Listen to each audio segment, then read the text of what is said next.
Krishnam Vande Jagat Gurum. I pray to the Guru of the Universe.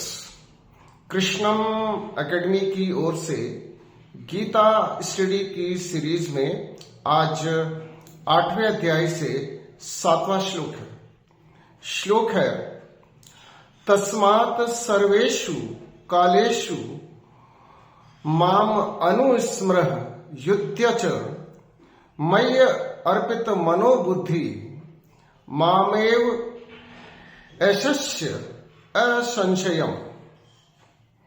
Therefore, always remember me and do your duty of fighting the war with mind and intellect surrendered to me.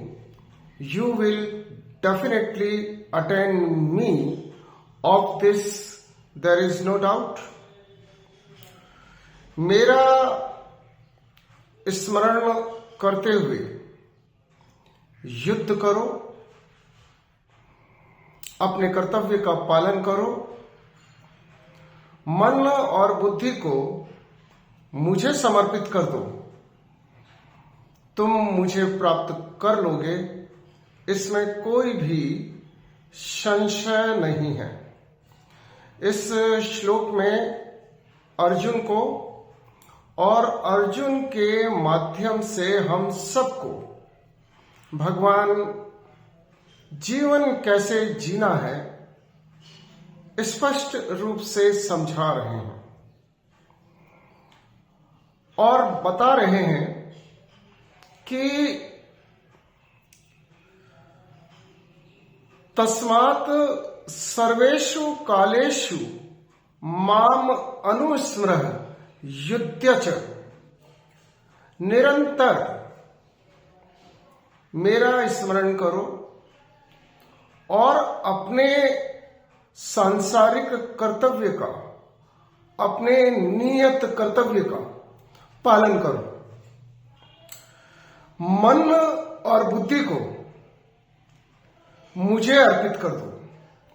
मई अर्पित मनोबुद्धि, और मन और बुद्धि को यदि तुम मुझे अर्पित कर दोगे तो तुम निश्चित रूप से मुझे प्राप्त कर लोगे, इसमें कोई संशय नहीं है। इस श्लोक के माध्यम से भगवान हमें समझा रहे हैं कि हमें परमात्मा का निरंतर स्मरण करना चाहिए और मन और बुद्धि हमारी सदैव परमात्मा में हो, और ऐसा करते हुए हम अपने नियत कर्मों को कर सकते हैं। आप ड्राइवर हैं, आपका मन और आपकी बुद्धि परमात्मा का स्मरण करें और आपका शरीर गाड़ी को चलाए। आप अध्यापक हैं, आपका मन मोहन में लगा रहे और आप अध्यापन करें। आप रसोई में खाना बना रहे हैं, स्मरण आप परमात्मा का करें और शरीर के माध्यम से आप कुकिंग करें। कबीर ने बहुत सरल शब्दों में गीता के इस श्लोक को समझाया है। कबीर कहते हैं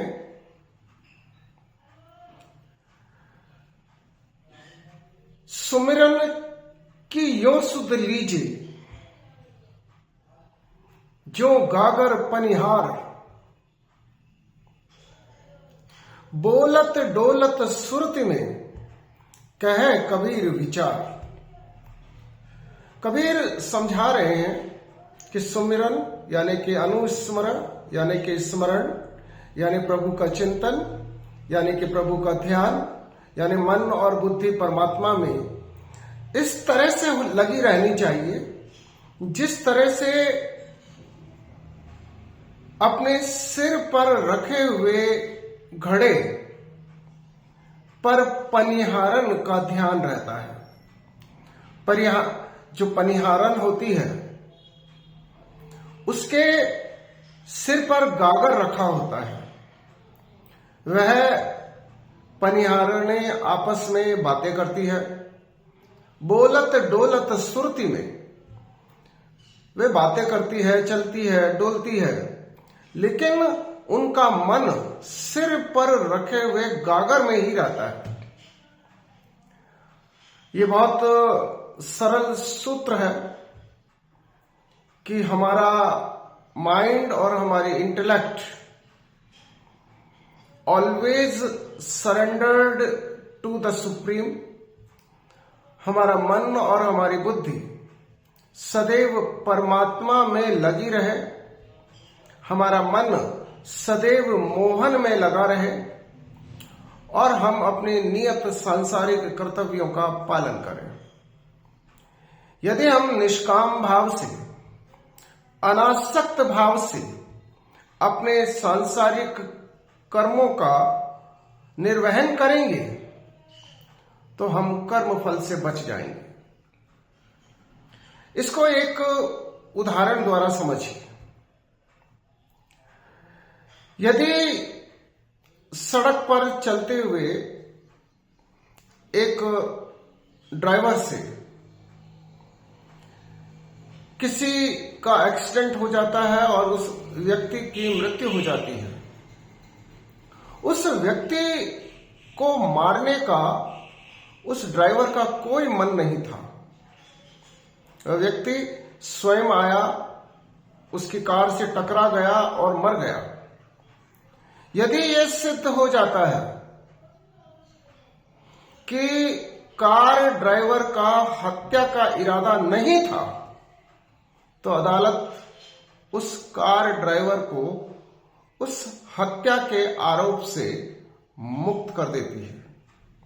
ठीक इसी प्रकार यदि हम अनासक्त होकर अपने सांसारिक कार्यों का निर्वहन करते हैं तो उन कर्मों के दुष्परिणामों का फल हमें नहीं भोगना होगा।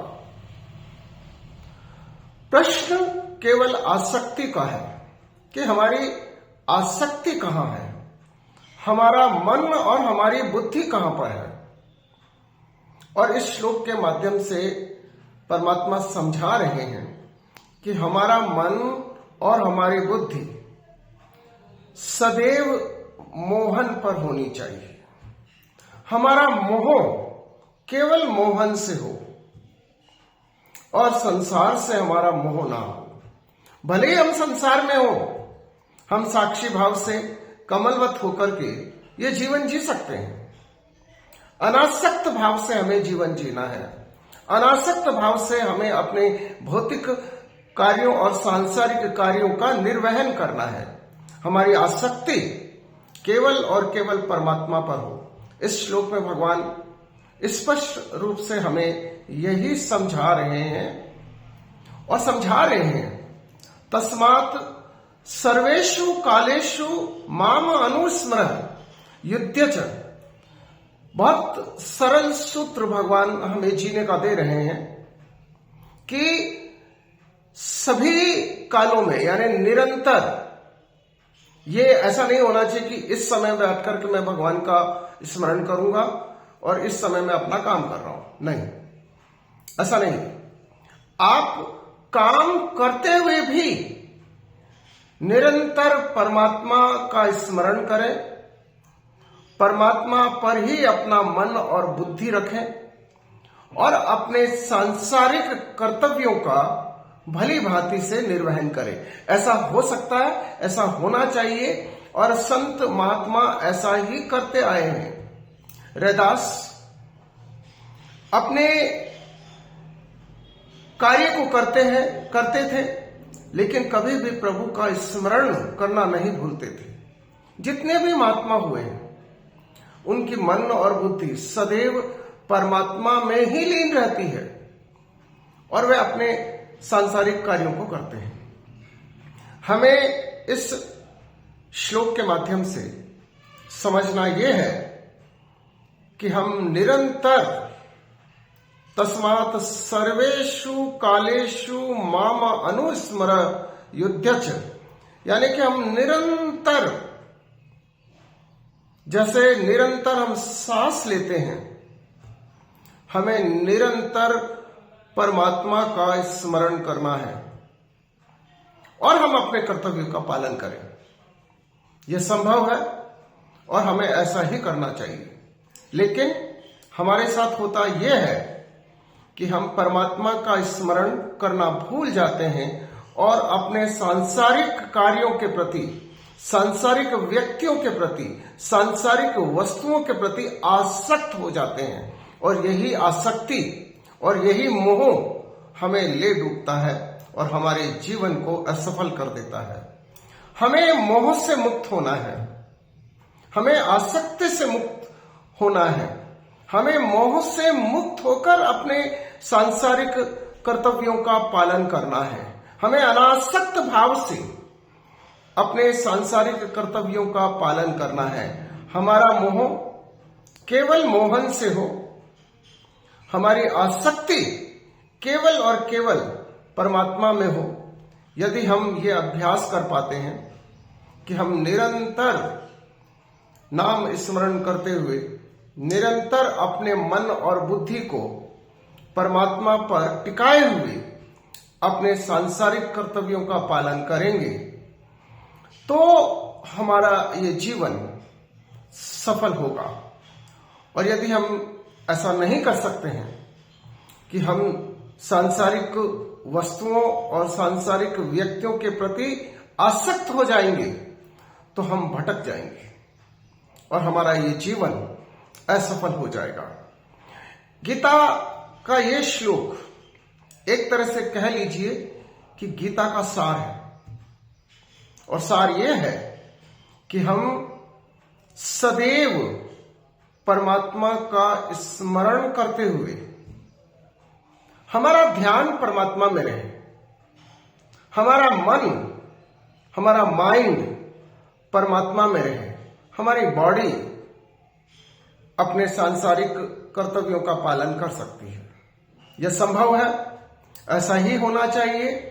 और यदि हम ऐसा कर पाते हैं तो भगवान कह रहे हैं, हमें विश्वास दिला रहे हैं कि मय्य अर्पित मनो और बुद्धि मामेव यशस्य असंशय, यानी कि यदि मन और बुद्धि मुझ में है तो तुम मुझे प्राप्त कर सकते हो। With mind and intellect surrendered to me you will attain, definitely you will attain me, of this there is no doubt। यानी कि हमारा मन और बुद्धि सदैव निरंतर रूप से परमात्मा में है तो हम परमात्मा को पा लेंगे। और परमात्मा को पाने का मतलब है परम सुख को प्राप्त करना, और परम सुख को प्राप्त करने का मतलब है हमारे मानव जीवन का जो अल्टीमेट एम है उसे प्राप्त करना। लेकिन प्राय होता यह है कि अधिकांश लोग संसार के व्यक्तियों और संसार की वस्तुओं के प्रति आसक्त हो जाते हैं और आसक्त होकर के काम करते हैं, मोहग्रस्त होकर के काम करते हैं और फिर पीड़ा प्राप्त करते हैं, यातना प्राप्त करते हैं, दुख प्राप्त करते हैं और जीवन की इस भूल भुलैया में इस तरह से भटक जाते हैं कि ऐसे लोगों का जीवन असफल हो जाता है। ये मनुष्य जीवन अमूल्य है, अनमोल है। हमें इसे ऐसे ही भटकने नहीं देना है। और करना क्या है? बहुत सरल है। हम मन और बुद्धि सदैव अपने परमात्मा में रखें, अपने कृष्ण में रखें अपना मोह सदैव हम अपने मोहन से रखें और संसार के सभी कर्मों को और संसार की सभी वस्तुओं और संसार के सभी व्यक्तियों के प्रति हम अनासक्त रहें। हमारी उनमें आसक्ति नहीं होनी चाहिए।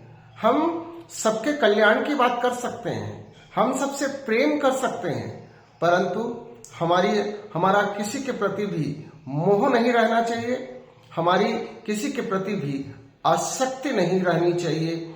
इस संसार को हमें अनासक्त भाव से अपनाना है और हमारी जो आसक्ति है, हमारा जो मोह है, वो केवल और केवल परमात्मा के प्रति हो। हमारा मन और हमारी बुद्धि सदैव परमात्मा को समर्पित रहे। शरीर के द्वारा हम अपने भौतिक कार्यकलापों को कर सकते हैं। कुल मिलाकर के सार ये है कि हमें अनासक्त भाव से, कमलवत होकर के, साक्षी भाव से जीवन जीना चाहिए और हमारी आसक्ति और हमारा मोह केवल और केवल जो अनश्वर है, जो सर्वेश्वर है, जो प्राणेश्वर है, जो परमेश्वर है, उसके प्रति हो। जय श्री कृष्ण।